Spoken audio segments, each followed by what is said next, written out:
Hi, everybody. I wanted to introduce to you our new mystery, and this is the mystery called The Diamond Mystery, and it is part of the Whodunit Detective Agency. And you can kind of maybe pause the video if you want to check out the cover here and what's going on here. Maybe take a look at some of our characters. We have a guy here that looks a little worried. Okay, and then on the back, I'll read it to you. The Whodunit Detective Agency now accepting exciting and dangerous assignments. In between hanging out, riding their bikes, and playing video games, best friends and classmates Jerry and Maya run a detective agency in their small town. In this mystery, somebody is stealing diamonds from the local jeweler, and it looks like the culprit is someone on the jeweler's staff. But just who is it? The police chief and the jeweler are stumped by the case, so Jerry and Maya are asked to help crack it. Will they be able to use their superior skills to find the thief? As they know, even a tiny clue can be worth its weight in gold. And look, here's another mystery down here. So we know that it is a series, and we already know our two characters, Jerry and Maya, and we know what they're trying to do. Solve a mystery of a stolen piece of jewelry or a diamond. So let's get into chapter 1, The Diamond Mystery. The book's Whodunit Detective Agency series are set in the charming little town of Pleasant Valley. It's the sort of close-knit community where nearly everyone knows one another. The town and the characters are all fictional, of course. Or are they? The main characters, Jerry and Maya, are classmates and close friends who run a small detective agency together. And here is a map of Pleasant Valley. If you want to pause the video and take a look and see the things around it, you can always come back to this video to take a look at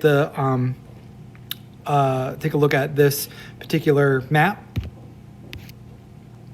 Here's the people. We have Jerry, Maya, Mohammed Karat. We have Vivian Leander, Danny Braveheart, and Luke Smith.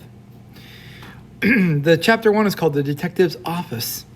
The streets were empty in the little town of Pleasant Valley at 3:30 on a chilly February afternoon. It was already growing dark. Late winter had left the town with a slick, freezing rain. There was a slight shining through the basement of the window of a small house just east of town.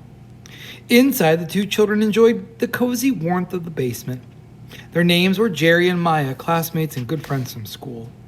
They were off from school for winter break. Most of their friends were charging down the sledding hill, but neither Jerry nor Maya felt like joining them. They had something else on their minds. I have a feeling that something's exciting going to happen soon, Jerry said hopefully. Mumbled Maya.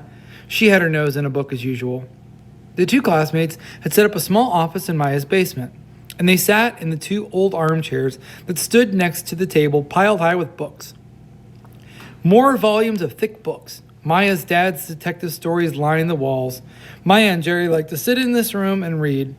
During winter break, they wanted to learn everything how thieves and police officers worked. You see, Maya and Jerry were not just friends.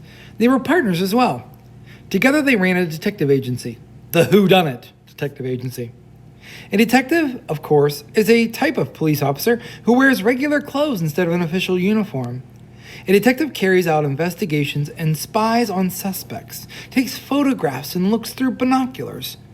In the end, a good detective solves the case and catches the criminal. And here is a chart of all the equipment that Jerry and Maya have. We've got a camera with flash, binoculars, a magnifying glass, a mirror, some false noses and wigs. They have a flashlight and a safe. I wish we really had an exciting case, said Maya with a sigh. Maybe all the thieves are on winter break too, said Jerry.